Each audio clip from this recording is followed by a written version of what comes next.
Well, we're here to make Queenie a better dog. So she needs to be more calm and do less jumping and mouthing. And so we heard good things about the place, and so here we are.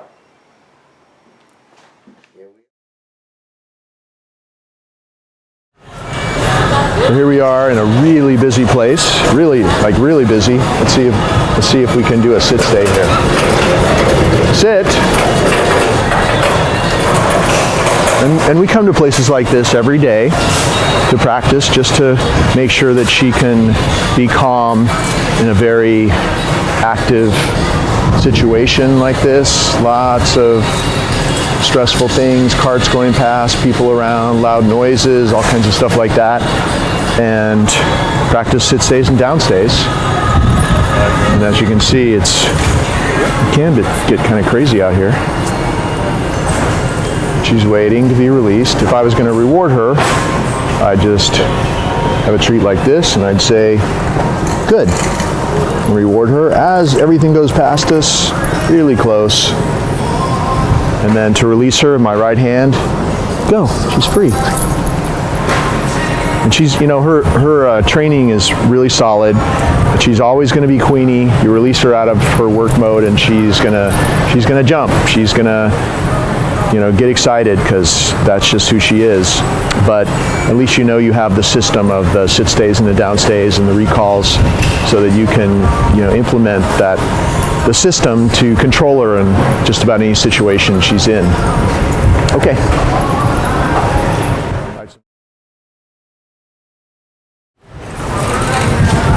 Down. So see how the downstay works here. We've actually never practiced here before, and I've never practiced with this much going on. Today's, for some reason, it's a big cart day. Everybody wants to push their cart around. It's usually not like this. Just practicing a basic downstay. She knows whatever's going on around her. She stays there until I release her. She definitely deserves a reward for that. She's waiting to be paid. Good. Just reward her right in front of her, right between her 2 feet.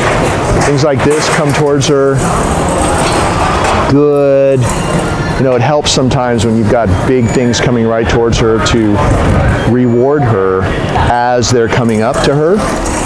Good, because it keeps her stress level down if she's getting rewards as she's munching on something as they're approaching and as they pass by. It really helps.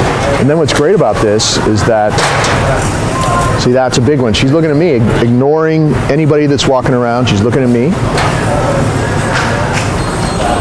Good. She gets rewards for that. And we practice this so much that now all those things are really they're just signals to turn to me, because she knows, oh, big distractions are coming. That's when I get paid to stay here. So her whole perception of this situation has changed. Okay. Sit. I don't know what that was. Oh, there's a little crumb on the ground that she wants. So, when you release her out of a downstay, you're going to say, okay, and then you're going to say sit, because you need to release her calmly. You can't release her calmly straight from a down. So you say, okay, you say sit, and then you release her from a calm sit stay. Pat her chest and say, go. And then she can get the little crumb off the ground. But while she's in a sit and I'm releasing her, the leash is loose. I'm not restraining her. I'm never restraining her at all, because then obviously that would not be training. That would be restraining her, which we don't need to do. If she did make a mistake, for example, just get a little bit closer to you.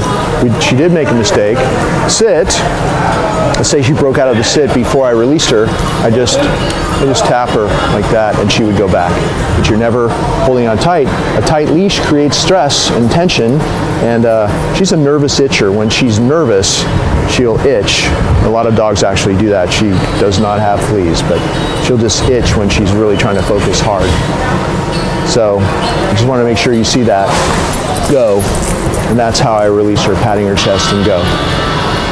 Okay. I want to just break down how I practice calling her to come to me. Now, you've already seen the clips of out on the street with other dogs, and you see the way I handle the leash, and it's always loose. But sometimes she'll pull ahead of you, or maybe there'll be something on the ground that somebody's dropped that you don't want her to go towards, or it's another dog, whatever it is, and you're going to have to call her away from it. So when I'm walking her, I always have the leash over my left hand like that, and the right hand's free just to grab a reward and call her to me. So it's left hand leash, right hand reward. And in this case, she knows now anytime that we're training, she knows I'm probably going to call her back to come, so she won't stop staring at me. But one of the ways that I taught her this recall command so good now is that I always called her away from something. I never called her to me when she was staring at me, because the way it's always going to go is she's going to be moving away from you. At the very least, she's going to be looking at something else, and you want her to hear that command, break away and come running back to you. So in this case, I'm going to have to create my own distraction, and that is, and you may have to do this too, so here's how I'm doing it. I have some of this Natural Balance sausage, and I've got it in my palm, a couple of pieces, but I also have one piece like this, and I'm going to toss it. Go. She's going to go get it. Come. Good. So I backed away a little bit, because when you back away, the dog is drawn to you and it'll make her race to you. So when you're practicing, you always make sure you're backing away as you call her to come. Good. She comes to that right hand target hand that has a treat in it. So it's always a fist. You're never calling her to this or this or this. It's just easy. It's a fist. And then the way it works is when there's no reward, she doesn't know that's empty. She's always going to come to this. God forbid she goes outside and she's off leash and she wants to run somewhere. All you're going to have is your command and your empty hand. Just use it. She'll have no idea that it's empty, and she'll come running to you if you practice this way. So let's do it one more time so you can watch me again. Go. Come. Good. See how my left hand, it's free because the leash is over my wrist, so my hand is free. Grab the leash right by her collar at the same time as she touched my hand. She touched that target, it opened up, I said good. The same moment I grabbed the leash, and then I had her. And then you have the leash and you have control over her. If you don't do that, she'll just come get the treat, she'll grab it, she's so smart, she'll grab it and she'll run off. So if for some reason she's not on leash, it's going to be like this. Go. I'm calling her away from that treat. Come. Good. I hook my hand under her collar, her cloth collar that has her tags on. So you still have her, and she's very used to that. For her, it all fits together. You're going to grab her collar, she's going to get the treat, she's used to it, so you have to keep doing that. If you don't do that with your left hand, she's going to really very quickly just know that she can run and grab the treat and then run off, and you'll have nothing. So make sure you always do all those parts together, and always call her when she's looking away. If she's not looking away, create your own distraction like I did, throw a treat, practice calling. You can do that in your living room or your yard if there's no distractions, but always practice in that way and back away so that she's drawn to you. If for some reason she doesn't come immediately when you say the command, never repeat any command, of course, and give her a little tap as you back away, and she'll turn around, she'll run right to you. So this is just a little bit of tap on a leash. She's going to turn, see you backing away with the target.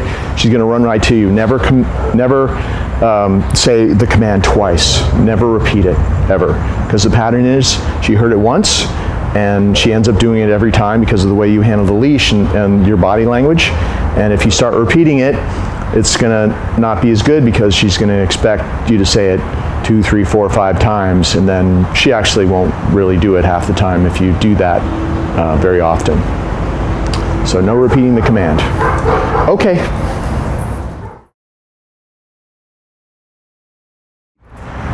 We're going to have her sit at all the boundaries before we come out. We already did this at the front door. Had her sit inside, stepped out, stepped back. She waits till I come next to her. Okay. And she may try to rush, so all I'm doing is just like tapping a little bit. Sit. Then we have 2 gates here. So we have the most important gate, which is the one leading out to the street where all the excitement is in her mind. And she waits till I come back next to her. No, see how she popped up? You really have to be on it. Like, no. Really make her wait, because if you do this and wait at all the boundaries, make sure she's really calm when she starts to walk like this, she'll be way easier to handle out on the street when you see other dogs. So always make sure she really waits like this. Okay, she walks through with you, okay. And you might want to, sometimes you're going to have to tap her back a little bit because, you know, she wants to come out here and race around and pull. So obviously I practice this a lot with her, and every day we start to walk the same way. So she knows how this goes, and so she anticipates, you know, how it went yesterday and last week, and that's why she's so easy to handle here for me. But when she is back there with you and I'm not there anymore, you're going to have to really be careful and do it exactly the way I'm doing it on the video for you to have the same results, or else she will slowly go back to doing it her old way with you. So now you're going to have to go over there to catch me doing this. So the last place here that I do this is at the curb. Sit. Do a little walk around, sit, stay. Now you have the same gait you're going to come out of every day, and you should do the same thing every day, just like I've been doing here. And she'll get used to doing it the same way, and every day you do it this way, taking the same route every day, it'll get easier and easier because she's going to anticipate exactly how it goes every time. Okay, and then walking across the street. So I'm going across the street so you can see how I'm taking her across the street. And I might have to tap her a little bit because she wants to race everywhere, right? So you know how she used to be with her pulling. So I have to tap her a few times. We get on this side of the street. I'm going to have her sit, and then I'm going to release her from a calm sit, stay, go, and the walk starts. And right away, we have a dog. So why don't you kind of show the dog coming from your right, and then the dog's going to come across the street just on free time, and then you're going to show what Queenie does. So come across the street, just walk across the street. Yeah, and just go right there. So see how Queenie is, seeing the other dog. Come. Good. We had a big problem with her, of course, seeing other dogs. Come. And just wanting to go get them, and just extreme overstimulation, and it could be pretty scary at times. And so every day I've been practicing with dogs out on the street, come, and calling her away from them. Good. And of course every time I do that, come, or people walking past. Good. The guy just showed up. Every time that I do this, it just practices that pattern, come, of where, good, she breaks away, comes back to me. I can just stand here, come, and do this, keep doing this, good. Now this dog is brand new, and she has a little bit of craziness, not like Queenie used to, but she's gonna start barking, no. And I brought her out specifically because I wanted you to see how Queenie would be with a dog that's not so great with other dogs. She's barking a little bit at us. Good girl. See how Queenie starts just coming back automatically? See? Good. And you just be there to reward her, but you're going to have to do what you saw me doing in the beginning of this little part here. Call her to come a few times, and get her to get into that pattern where she sees the dog, she comes back, turns her back on it, moves away from that dog, gets paid each time. And you see what happens is that every time she just keeps staying a little bit closer to you, and after 4 or 5 or 6 times at this point, not only does she not have any crazy aggression anymore on a leash with other dogs, it's sort of like she's almost repelled by the other dog. She wants to turn her back on it, which is what we're shooting for. We had a big problem, and I taught her how to do something much more appropriate in the place of the problem, the inappropriate behavior. Now she does the appropriate behavior, which is ignore it, pay attention to me. Good. Every time you see that happening, she looks back at you. Good. You want to reward that because that's the new pattern of behavior that we want to see every time, see more of, and always keep that leash loose. So you're never going like this, you're never doing this, because tension on the leash creates tension in the dog and stress, and in her case leads to leash aggression again. So always keep that leash loose. Okay. The other small dog, come. Good. So you also see what happens after you practice this, as much as I practiced with her. There starts to be a fuse. You build up a longer and longer fuse. If we stood here for a while, and especially if I did things that triggered that behavior like this, I could probably make her go back to doing what she was doing before. But of course, we're not doing that. We're doing the opposite because we want to see more of this every time. But already, come. And the dog is so close to us. Good. And see, she's good, motivated to pay attention to me. Now, instead of the dog triggering this response where she barked and pulled and had to get over there and just kind of out of control, now she's triggered to turn her back on that dog. Good, get paid. She's got something she'd much rather do now. She enjoys this much more. She gets good, she gets petted, she gets the treats, there's no stress, there's no tight leash. I always have my come command. If worse comes to worse, it's come, call her away, good. But after a while, you don't even need that because she just does it before you can even use the command, and then you just pay it, feed that new behavior, and then, make sure that when you see the dog that you're using the come command if it pops out in front of you, but then it'll become like this. And keep feeding that behavior. It's probably best maybe if you don't hang out in the presence of the dog at first as you're practicing doing what I'm doing here. And you just call her back to come to you a few times. She starts paying attention to you, another couple of rewards, and then, okay, you get out of there. Continue on your walk. Of course, you're not going to hang out next to these dogs like I am in this video, but this is just to illustrate how good she actually is now after all the practicing we've done here. Okay. Okay, let's go. We got a dog at a fence line Queenie hasn't seen yet, and I think this dog is going to bark at us. You got it?